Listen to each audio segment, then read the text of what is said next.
C'est sûr, et vous êtes des milliers, vous regardez Nyota Télévision. Mesdames, Messieurs, c'est l'heure de vous informer. Voici l'essentiel de l'actualité. Le bureau définitif de l'Assemblée provinciale du Haut-Katanga est finalement connu après la plénière de ce samedi 20 février 2021 consacrée au vote et même à l'installation de nouveaux membres. Antoine Gabriel Kyungu Wakumwanza a été élu président de cet organe délibérant avec 42 sur 43 voix. Dans l'actualité également, autrefois en plein chantier, l'avenue Fizi située au quartier Bel Air, plus précisément dans la commune de Kampemba, est devenue praticable après les travaux de réhabilitation. Une satisfaction pour la population de ces coins, mais aussi et surtout des automobilistes qui ont salué cette initiative. Vous aurez plus de détails avec Ben Kayembe et Michel Olela qui étaient sur place. Et cette édition du journal s'ouvre par une brève en image à la primature. Le nouveau Premier ministre congolais entrevoit de rencontrer toutes les forces vives du pays avant la sortie du prochain gouvernement dit de l'Union sacrée pour la nation. Ces consultations débuteront le lundi 22 février 2021 dans la capitale congolaise qui est la ville-province de Kinshasa.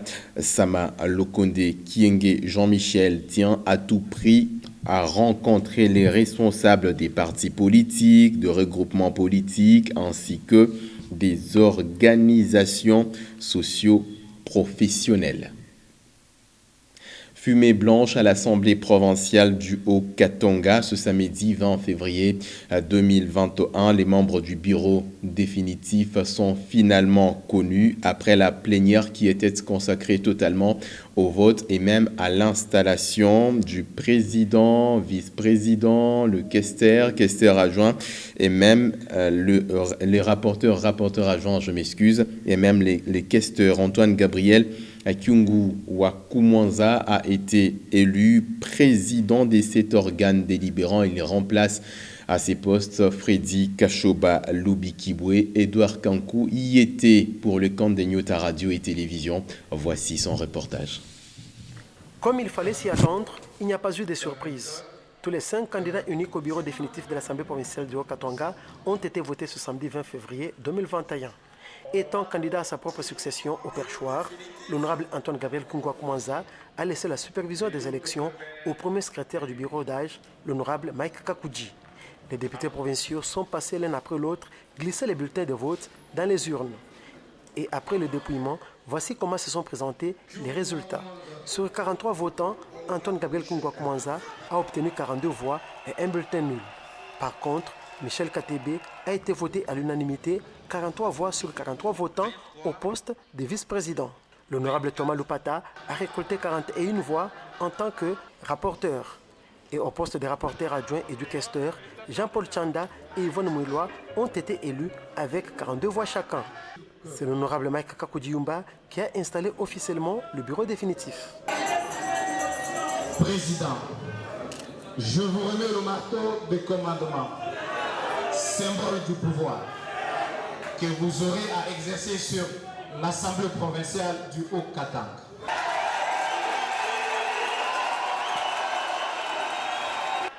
Et quand il prend ses fonctions, en sa qualité de président du bureau définitif, l'honorable Antoine Gabriel Kyungu Wakumwanza s'est exprimé en ces termes.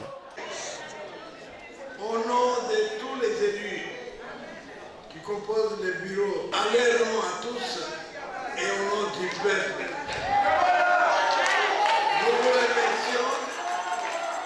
nous vous remercions d'avoir tout simplement adhéré à la pensée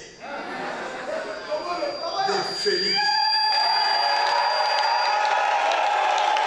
Ce bateau dans lequel vous vous êtes tous embarqués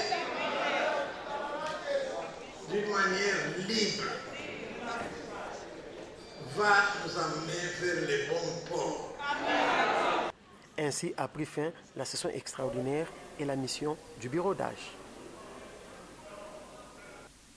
Et nos sincères félicitations à l'actuel président de l'Assemblée provinciale du Haut-Katanga, l'honorable Antoine Gabriel Kyungu Wakumwanza. Ensemble avec vous, jetons cette fois-ci un petit coup d'œil sur la situation épidémiologique de la République démocratique du Congo. Retenez, 116 nouveaux cas de Covid-19 ont été confirmés pour la journée du vendredi 19 février 2021 en RDC, dont 25 dans la ville-province de Kinshasa, 37 dans le Haut-Katanga, 25 au Nord Kivu, 18 au Lualaba et 11 cas dans le Nord Kivu.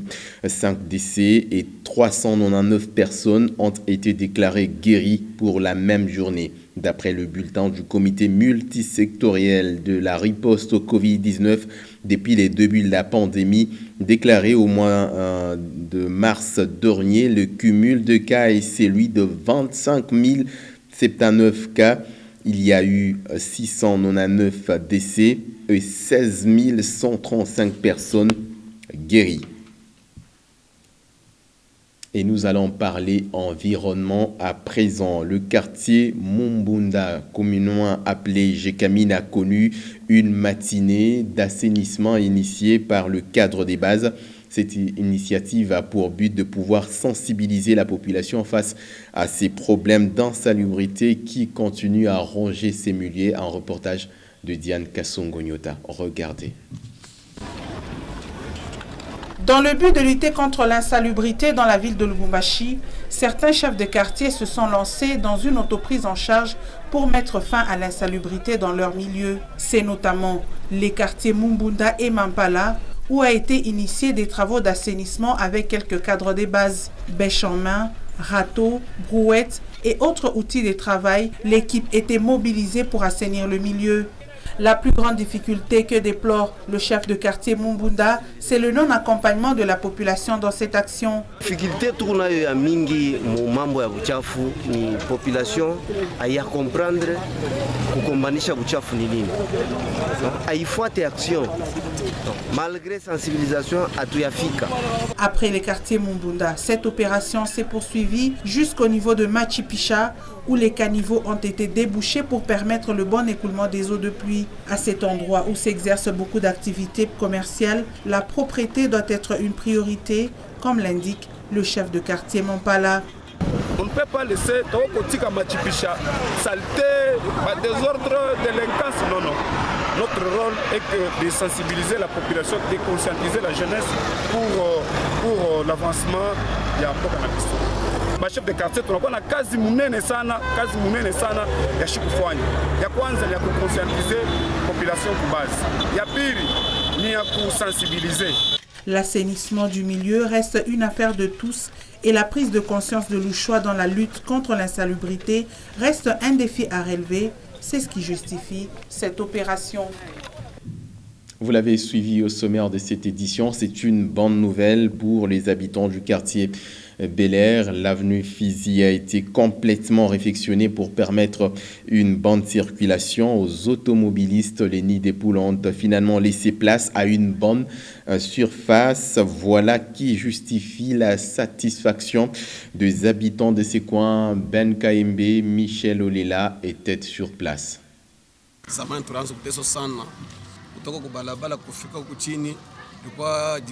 Ces anciennes plaintes laissent plutôt la place à une satisfaction au sein de la population du quartier Bel-Air. Longue de plus ou moins 800 mètres, l'avenue Fizi est à nouveau praticable. Les travaux de sa réhabilitation qui se sont étendus sur près de 3 mois suscitent un sentiment de joie au sein de la population. Comme ça c'est mieux, ça nous facilite. Tant vous voulez napika, on sait qu'après 10-5 minutes, la balle n'a pas bien, on a potopoto et les gens. Il a facilité la circulation tout bien, hakuna manjimu, tout ça c'est mieux. Tunamremercie sana mwenye burgomestre wetu juu ya vile anatusaidia kwa mlikuwa manjimu hapa là ça va. Motocyclistes et automobilistes peuvent enfin rouler sans beaucoup de peine sur cette voie en terre battue. Il se pose cependant un autre problème lié aux accidents de circulation, selon Esther Ndaya, une habitante du coin.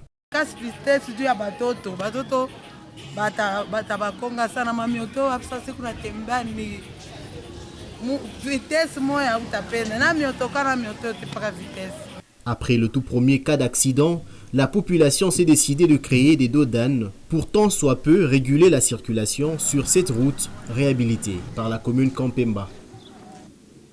De la satisfaction à la désolation, il n'y a pas assez de pas à effectuer. D'une observation en tout cas générale, la commune de la Katouba n'a plus d'artères en bon état. Le visage que présentent les avenues après la tombée des pluies laisse à désirer sur les artères principales et à forte fréquentation telles que à Moulongo et Kinshasa. Les automobilistes se plaignent jour et nuit. Ils interpellent tout de même les gouvernements provinciaux. Regardez. Des trous béants par ici, des ruptures d'artères par là, c'est généralement l'image actuelle que présentent les avenues à la commune de Katouba.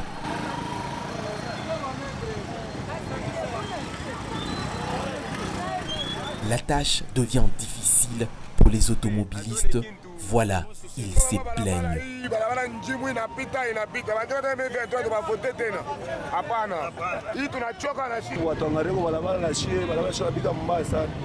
Selon eux, les autorités au niveau provincial ne s'intéresseraient plus à la cause.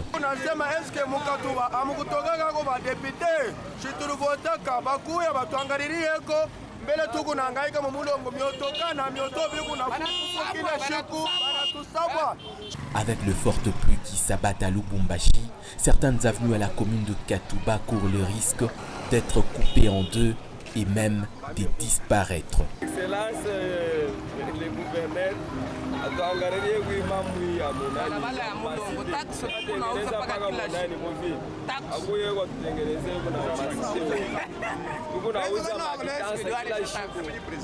Autrefois, la population avait assisté au lancement de travaux de réhabilitation par le patron des infrastructures en province.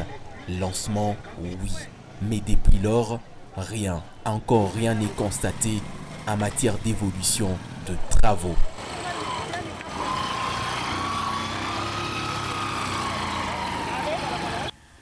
Quittons momentanément la ville de Lubumbashi pour nous rendre à plus de 350 km de cette dernière à Kolwezi, chef-lieu de la province du Lualaba. Une table ronde a été organisée afin d'étudier les modalités d'écoulement des produits miniers, des coopératives. À ces sujets, l'entreprise générale de cobalt du Lualaba doit trouver un terrain d'attente afin de rassurer un équilibre face aux créateurs principaux fournisseurs. Regardez. Il y a environ 4 ans, les organisations de la société civile et l'ONG Amnesty International ont attiré l'attention de l'opinion sur la présence des enfants et les femmes enceintes sur le site minier artisanaux dans la ville de Kolwezi dans un rapport intitulé « Voilà pourquoi on meurt ». Le gouvernement congolais s'est conséquemment engagé dans la réforme de l'artisanat minier. Le contact avec EGC nous a permis de comprendre les besoins. C'est d'abord relever plusieurs intérêts. Ça nous a permis de comprendre EGC qui a le monopole de l'achat de produits. Actuellement, il est à quel niveau pour le démarrage de cette activité. Membres du gouvernement provincial du Lualaba, les représentants des sociétés coopératives, les négociants et les créateurs cogitent sur le projet du contrat entre l'entreprise générale du cobalt et les coopératives, étant donné que EGC aura le monopole de rachat des produits miniers extraits artisanalement. Les coopératives sont les acteurs de premier plan sur l'artisanat minier se sont réunis aujourd'hui pour proposer un modèle de contrat par rapport à ce partenariat-là. Dans le but d'assainir le secteur minier artisanal, le gouvernement provincial du Lualaba a investi près de 37 millions de dollars américains dans une œuvre monumentale, le fameux centre de négoce, qui sera géré par l'entreprise générale de cobalt EGC. Aujourd'hui, les créateurs veulent y voir clair. Parce que leo hii tunatumia permis à baigner, alors tunaomba de grâce EGC a trouvé que Mazea il était te permettre pour que naye auze bintu normalement. Étant donné que les deux parties ont exprimé le désir de travailler ensemble, selon les clauses qui renferment ce présent contrat et selon le code minier, une deuxième rencontre est prévue dans les tout prochains jours afin de déposer leur projet final. C'était là le reportage de Mika Ntenga, notre permanent depuis la ville de Kolwezi. Eh bien, nous allons parler sport avec 2 mots seulement. Créé en octobre 2020, le tout-puissant Mazembe Anglebert Dames compte déjà un titre. Le Corbeau féminin ont raflé le championnat de football féminin de Lubumbashi 2021, même si le dernier match joué ce samedi 20 février contre Ocel City s'est soldé par un nul d'un but partout. Pascal Mwangala Marmotte, Meshak Kayembe était au stade de la Kenya.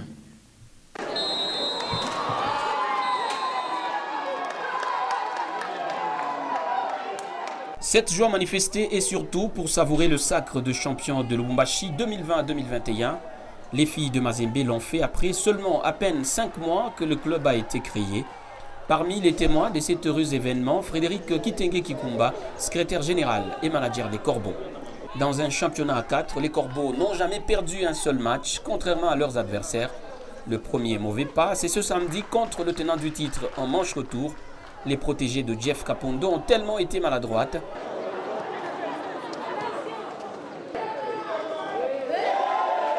et OCL City a même ouvert le score à 7 minutes du terme. Le coup franc est bien dosé et la tête de Dorcas Ngoimonga tout autant juste. L'international Huguette Eyalé, gardien de but de Mazembe, était sans réaction. 1-0 pour le tenant du titre. En capitaine exemplaire, Daningoi Kanyanya va sauter plus haut sur le corner de Saloyona Nora pour l'égalisation.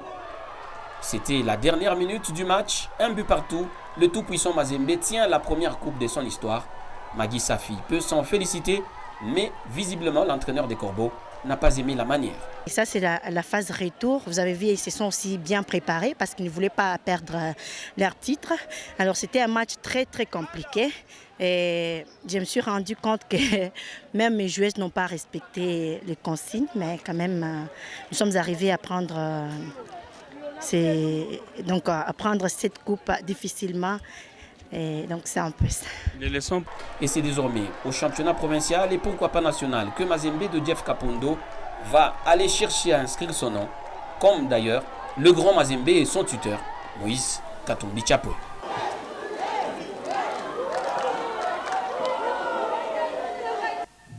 Et puis, invité par le chef de l'État congolais, Félix Antoine Tshisekedi Tshilombo, le président de la Fédération internationale de football association FIFA, est arrivé à Kinshasa ce même samedi en début d'après-midi par Beach Sikatra de la Gombe. Le chef de l'État a affrété un bateau spécial de Majestic River pour faciliter sa traversée de Brazzaville à Kinshasa. Le programme de son court séjour a prévu ce samedi un seul grand rendez-vous, à savoir c'était le tête-à-tête avec le président Félix Antoine Tshisekedi Tshilombo. C'est pour donc la deuxième fois que les patrons du football mondial a foulé le sol de la République démocratique du Congo après son premier séjour éclair à l'occasion des festivités marquant le cinquantenaire du tout-puissant Mazembe Anglebert. C'était à Lubumbashi.